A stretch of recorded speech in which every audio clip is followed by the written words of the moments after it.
Hello, I'm Father Joe Gambala. Today is Friday of the second week of Easter, and our gospel today is taken from the Gospel according to St. John. Jesus went across the Sea of Galilee. A large crowd followed him, because they saw the signs he was performing on the sick. Jesus went up on the mountain, and there he sat down with his disciples. The Jewish feast of Passover was near. When Jesus raised his eyes and saw that a large crowd was coming to him, he said to Philip, "Where can we buy enough food for them to eat?" He said this to test him, because he himself knew what he was going to do. And Philip answered him, 200 days' wages worth of food would not be enough for each of them to have a little. One of his disciples, Andrew, the brother of Simon Peter, said to him, "Well, there's a boy here who has 5 loaves and 2 fish, but what good are they for so many?" Jesus said, "Have the people recline." Now there was a great deal of grass in that place, so men reclined, about 5,000 in number.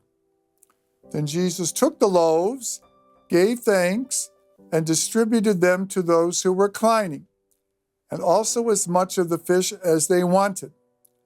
When they had their fill, he said to his disciples, "Gather the fragments left over, so that nothing will be wasted." So they collected them and filled 12 wicker baskets with fragments.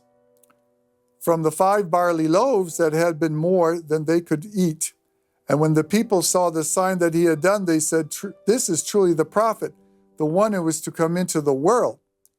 Since Jesus knew what they were going to come and carry him off and make him king, he withdrew again to the mountain alone. The Gospel of the Lord. So there's this large crowd in the thousands, and it's time to eat. How are they going to be fed?